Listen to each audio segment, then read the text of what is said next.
queridos irmãos aqui presentes, meus amados irmãos, que na fé, que no desejo de amar a nosso Senhor, de celebrar o Deus da vida, nos ouvem e nos veem neste momento de perto e de longe.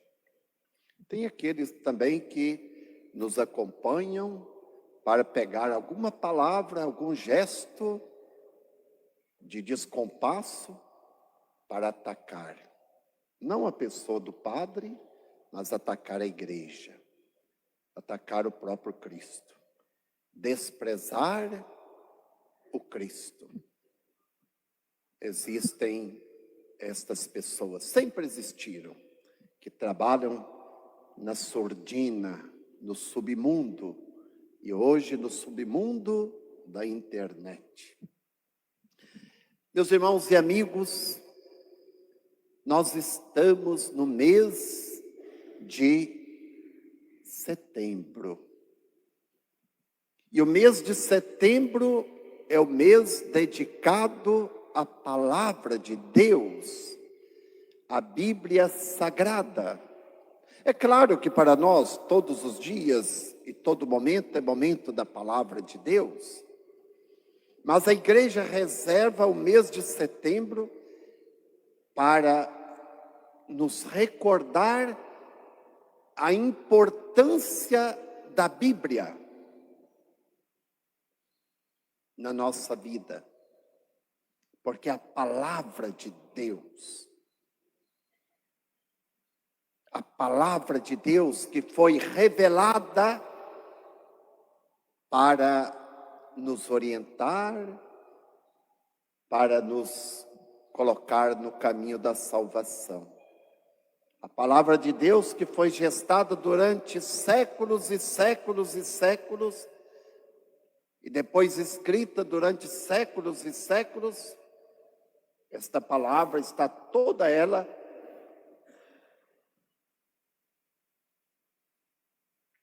neste livro, que hoje está ao alcance de todas as pessoas.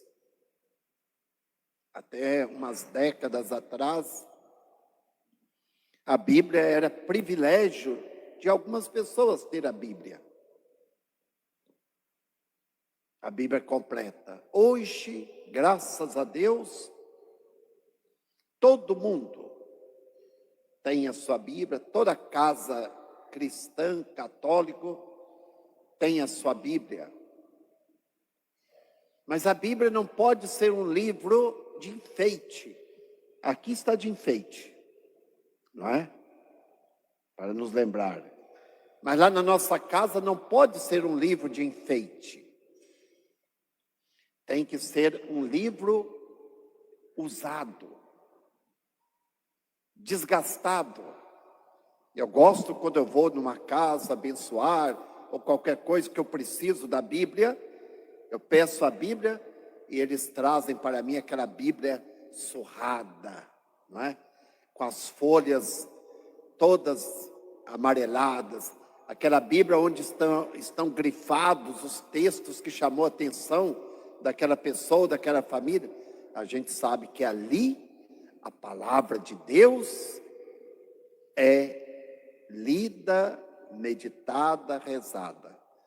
Mas quando eu chego numa casa, que eu peço a Bíblia e trazo para mim aquela Bíblia lá, empoeirada, cheia de telha de aranha, que tem que estar soprando, quer dizer, é a Bíblia, naquela casa não se lê a Bíblia. Está lá de enfeite. Fica lá. Não vale nada. Não vale nada. É melhor que... Não posso falar, não. Então, nós precisamos ler a palavra de Deus, meditar a palavra de Deus. Hoje se fala muito, voltou em voga, aquilo que antigamente era muito falado, a Léxio Divina. Léxio Divina quer dizer a leitura orante da palavra de Deus. Rezar a palavra de Deus. Não ler para quem entender. Ninguém vai entender. Nós não somos exegetas, nós não somos biblistas, nós não somos especialistas em Bíblia. Nós não vamos entender nada. Para isso precisa de muito estudo. Mas, quando eu leio como palavra de Deus, Deus fala ao meu coração. Deus fala ao meu coração. Às vezes uma frase que cai profundamente no nosso coração, não é verdade? De repente eu estou lendo a palavra de Deus, sobressai um versículo. Um versículo. Quer dizer, é Deus falando ao meu coração. Por exemplo, uma frase tão bonita: o Senhor é meu pastor, nada me faltará. Salmo 22. O Senhor é meu pastor, nada me faltará. Puxa vida, alguém que cuida de mim. Depois, tudo posso naquele que me conforta. São Paulo. Olha que palavra bonita e profunda. Tudo posso naquele que me fortalece, naquele que me conforta nos momentos difíceis. Ele me conforta. Tudo posso naquele que me conforta. Lá no capítulo 15 de São João: sem mim nada podeis fazer. Sem mim, disse Deus, disse Jesus, sem mim nada podeis fazer. E assim nós vamos encontrando essas frases que vão caindo no nosso coração, nos educando, nos instruindo e nos colocando em sintonia com Deus. Quando nós rezamos, nós falamos com Deus. Mas quando nós lemos a Bíblia em atitude de fé e de oração, é Deus que nos fala. É Deus que fala ao nosso coração. E este ano, o livro que nós já estamos meditando, vocês que me acompanham, né, nos meus programas de rádio, é o livro do Deuteronômio. O Deuteronômio é um dos 5 livros do início da Bíblia, chamado Pentateuco. Pentateuco. A palavra penta significa 5, não é? O Brasil é pentacampeão, não é isso? Pentateuco, os 5 primeiros livros da Bíblia: Gênesis, Êxodo, Levítico, Deuteronômio e Números, o livro da lei. E este ano é o livro do Deuteronômio, o livro da lei, a lei de Deus, que Deus deu para nós, para quê? Que observamos,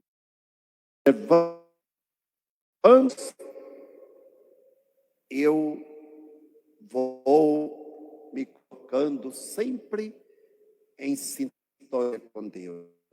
E se eu estou em sintonia com Deus, observando as leis do Senhor, que são leis de amor,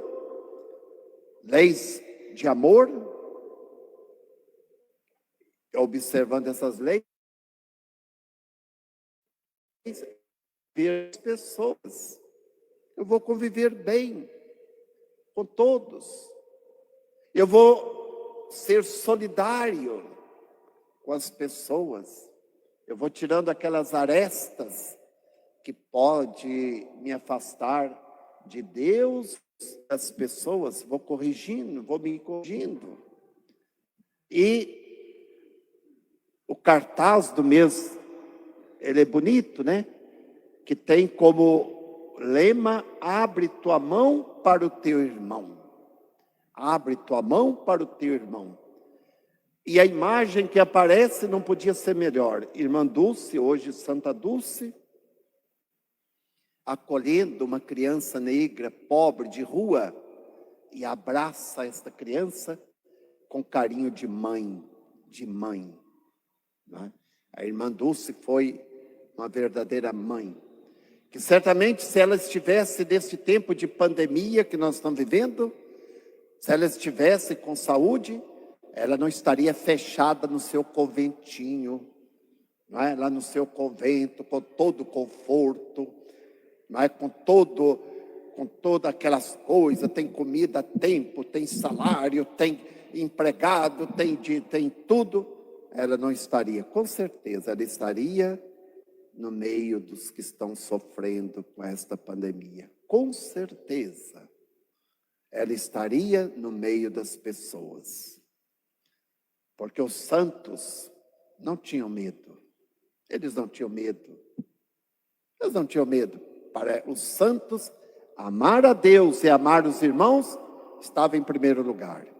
Hoje nós temos que nos amar e nos preservar em primeiro lugar. Enquanto os santos é amar a Deus e amar o próximo. Né? E amar o próximo. Que irmã Dulce nos ensine a ser uma página da Bíblia para os irmãos. Uma página viva da Bíblia como ela foi. Uma página viva da Bíblia, da palavra de Deus. E é isso que nós precisamos ser. Uma página viva e não morta. Porque se eu não vivo a palavra de Deus, em mim a palavra de Deus não é palavra viva, é palavra morta. Ninguém encontra vida olhando para mim, me ouvindo e seguindo meus passos. Não encontra vida, mas é morte. Meus irmãos, falando da palavra de Deus, as leituras deste domingo, o terceiro domingo, o 23º domingo do tempo comum, que estamos celebrando neste domingo, nos fala da correção fraterna. A primeira leitura de Ezequiel nos fala, Deus fala com Ezequiel que ele tem que ser uma sentinela no meio do povo. O que é a sentinela? Preste atenção, naquele tempo. Sentinela era aquele funcionário público que ficava nas cidades, colocado no alto, numa torre, acima, observando tudo o que acontecia dentro da cidade. A cidade não tinha prédio como as nossas cidades hoje, todas essas coisas, não é? Então, de cima dava para ver todos, as pessoas andando. E a sentinela era aquele que observava tudo o que estava acontecendo nas ruas. E se ele notasse alguma coisa estranha, alguma atitude suspeita, o que ele fazia? Naquele tempo não tinha os recursos tecnológicos que nós temos hoje. Ele tocava a corneta, né? O chifre de cabritos. Né? Ele tinha aquele som, o som de alerta. E quando ele tocava lá em cima a corneta, todo mundo se prevenia, não é? Para que não acontecesse aquilo que pudesse prejudicar os outros. Né? Onde ficava de alerta. Então a sentinela era responsável pela cidade, por todos da cidade. E Deus vai dizer para Ezequiel: você deve ser uma sentinela minha no meio do povo.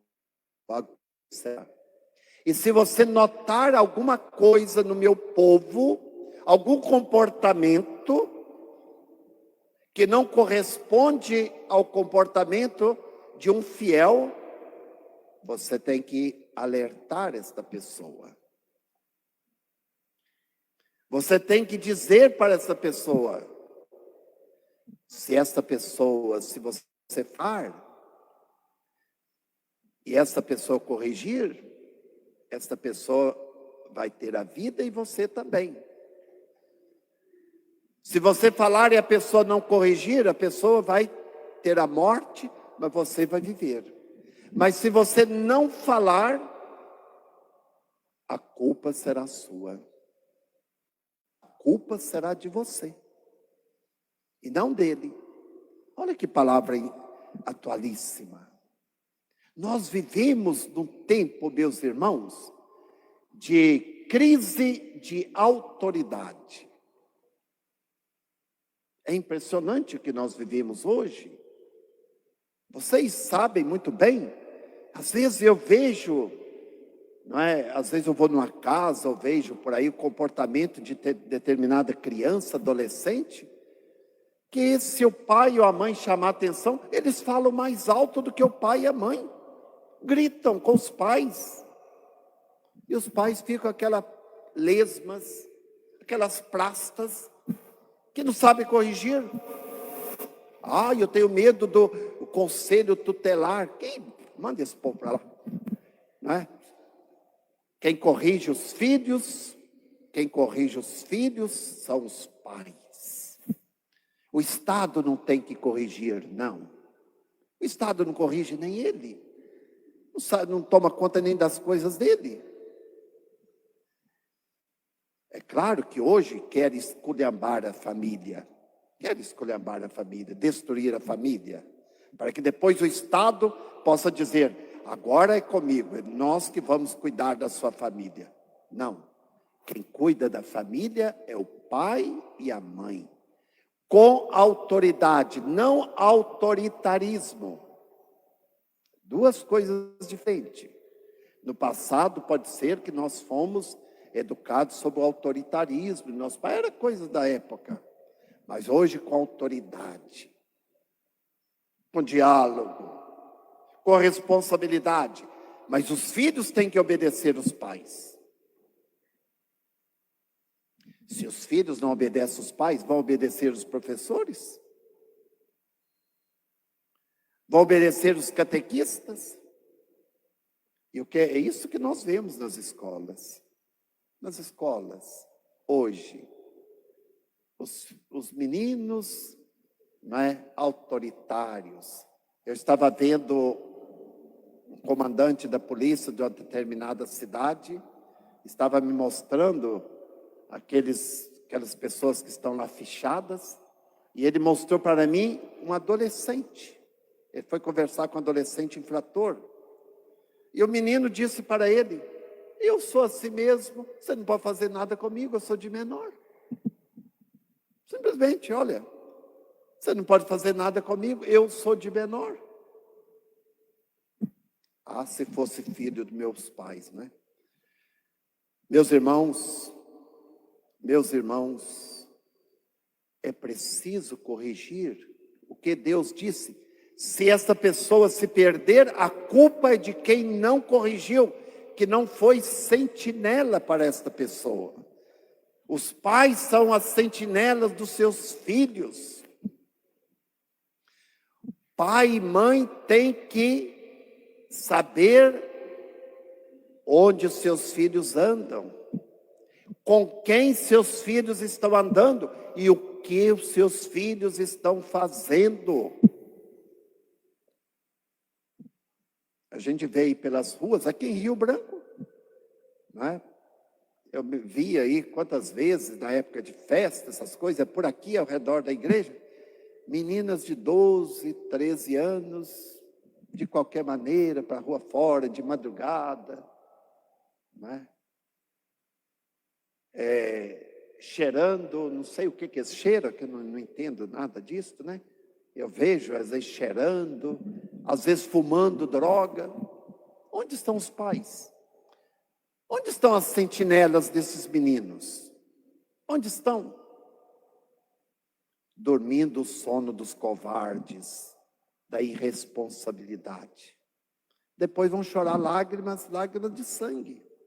Tarde demais. Por isso, que cada pai, cada mãe deve ser uma sentinela que educa, que está presente na vida dos filhos, sobretudo no tempo de formação da criança, do adolescente e do início da juventude. Meus irmãos, no Evangelho, Jesus retoma este tema, falando da igreja, mas que nós podemos aplicar ao nosso cotidiano. Se teu irmão está fazendo uma coisa errada, irmão significa aquele que tem a mesma fé que eu tenho, que é cristão, que é católico, que tem uma vida cristã. Se ele está fazendo alguma coisa contra o bem, contra a fé, contra a justiça, contra o amor, eu devo chamar a atenção dessa pessoa. Mas Jesus usa uma pedagogia fantástica, que produz um efeito fenomenal. Qual que é a pedagogia de Jesus? Ele disse: se você fica sabendo alguma coisa de um irmão, você não vai colocar aí, não é, no WhatsApp, você não vai colocar aí, não é, falar com os outros, porque os fofoqueiros e as fofoqueiras de plantão, e hoje é impressionante, né? Nós vivemos no tempo dos fofoqueiros, né? Agora, os fofoqueiros, não é, nas mídias. Então, o que Jesus disse? Você vai chamar essa pessoa a sós. Você e a pessoa. E vai conversar com essa pessoa. Mas você não vai conversar com essa pessoa como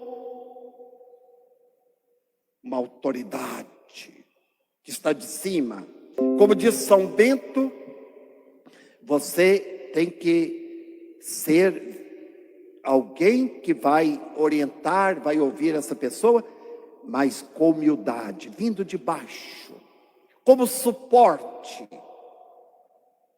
Porque o suporte é aquilo que fica por baixo. Você tem que ser um suporte para essa pessoa. Como Deus faz, né? Jesus que veio de baixo para nos reerguer. Aquele que vai corrigir tem que ter esta humildade. Nunca se colocar acima da pessoa que errou. Porque se você vai conversar com essa pessoa, de repente ela vai dizer algo que a gente não sabia. Por isso que na pedagogia de Jesus, a conversa primeira é a sós. É por isso que a igreja tem o sacramento da confissão. Tem o sacramento da confissão. O que acontece? O penitente e o confessor. E aquilo que o penitente coloca para o confessor é um segredo. O padre não pode revelar este segredo em hipótese alguma. Em hipótese alguma, o padre pode revelar o segredo da confissão. Se alguém confessou um pecado, se o padre revelou, este padre tem que ser denunciado. E na igreja existe, não é, as instâncias para isto. Existem as instâncias. Então o padre tem o dever de guardar o segredo. Guardar o segredo. Não pode revelar o segredo nem para a própria pessoa. Chega e encontra a pessoa na rua. Que negócio que você me falou, você já resolveu? Se o padre fizer isso, ele é atrevido. Ele não tem autoridade para fazer isso. Entendeu? É tão sério o sacramento da confissão. É tão sério. Não é? Muito bem. Jesus disse: se você conseguiu ajudar esta pessoa, você ganhou essa pessoa. A pessoa corrigiu através de uma conversa, de uma correção fraterna. Porque quando eu converso pessoalmente, de repente, até aquela pessoa vai me ajudar também, se eu vou com humildade. Agora, se eu vou como autoridade, aí não dá certo. E Jesus dá o segundo passo: chame 2 ou 3 pessoas e converse. Se a pessoa conseguiu superar, muito bem. Se não conseguiu, aí você entrega a autoridade da igreja. E se não conseguir, seja colocado fora, excomungado, não é? Porque esta pessoa não está de acordo com o ensinamento do Evangelho, com o ensinamento de Deus. Mas sempre tudo com muita caridade, com amor. Com amor. Porque quando nós corrigimos com amor, nós convencemos a pessoa. Se nós vamos com prepotência, vamos criar mais problema, a pessoa vai ficar mais revoltada. Sempre com muito amor. E a igreja faz isto sempre. Sempre com muito amor. Por isso que na confissão, as pessoas têm que ser amadas. Né? Amada, acolhida. Se a pessoa vem para se confessar, o padre não pode dizer: agora eu vou descansar e eu não posso atender agora não, porque eu tenho... Não, é agora que a pessoa precisa, é agora. Se ele é pai, se ele é pastor, a não ser que tenha um motivo muito importante, muito sério, alguém morrendo, tem que atender, mas sempre a igreja pede que nós pastores, nós pais espirituais, estejamos prontos para acolher as pessoas, porque elas querem, quando buscam, elas querem esta misericórdia de Deus. Meus irmãos, mas Jesus termina o Evangelho dizendo: onde 2 ou 3 estiver reunidos em meu nome, eu estou no meio dele. A oração. Se a gente não consegue, por estes meios, conquistar aquela pessoa para Deus, para que a pessoa corrigir, ainda resta a oração. A oração. Rezar por aquela pessoa. Por isso que nós rezamos pelos pecadores, pela conversão dos pecadores, não é? Pela conversão dos pecadores. E eu rezo muito pela conversão dos pecadores. Rezo muito. Mas a minha oração é esta: Senhor, tende misericórdia dos pecadores, a começar de mim. A começar de mim. Porque eu sou o maior pecador. Porque às vezes a gente reza pelos pecadores achando que a gente é santo. Por isso que nesta correção nós precisamos estar atentos. Porque antes desse evangelho veio aquela parte que Jesus disse: vocês muitas vezes estão querendo tirar o cisco do olho do outro, enquanto vocês têm uma trave no olho. Vocês se preocupam com formiguinha e esquecem dos elefantes que vocês estão carregando. O que significa isto? Que nós muitas vezes queremos corrigir, mas a nossa vida é uma vida atrapalhada. Um pai desonesto,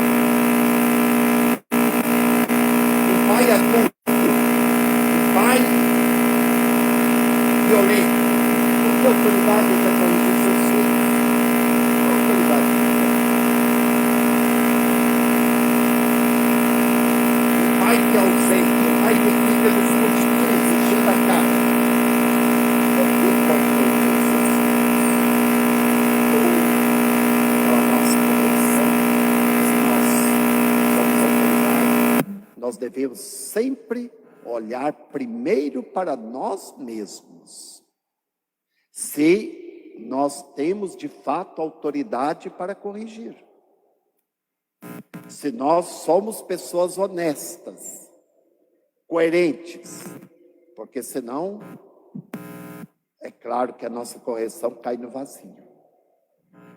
Por isso, quando eu aponto o dedo para alguém, tem 3 dedos apontando para mim. Não é assim? Então eu tenho que estar atento, né?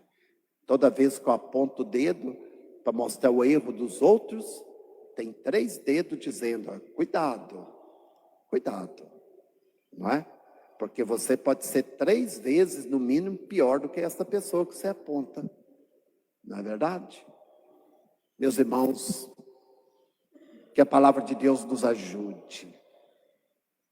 Que a palavra de Deus, que é uma palavra encarnada, o Cristo que é o verbo de Deus, a palavra incriada do Pai, se encarnou, para que a palavra de Deus possa também entrar na nossa vida e nos modificar. E nos fazer santos, nos fazer verdadeiros discípulos e missionários de Cristo. Que esta palavra de hoje nos ajude. E que a gente tenha um grande amor. Se um dia tivermos que corrigir alguém, façamos com amor. Como diz São Paulo na segunda leitura, não deveis nada a ninguém, a não ser o amor mútuo, né? Que a gente tenha um grande amor a Deus, um grande amor àquela pessoa que a gente vai ter que às vezes ajudar a superar um defeito, alguma coisa, um grande amor àquela pessoa. É assim que nós construímos o reino de Deus, é assim que nós construímos uma igreja mais viva, uma família mais santa, é assim. Que Deus nos ajude, que Nossa Senhora, a educadora por excelência, que educou, que orientou o Filho de Deus, juntamente com São José, que nos ensine a sermos educadores, sobretudo na nossa casa, da nossa família. Louvado seja nosso Senhor Jesus Cristo. Para sempre seja louvado.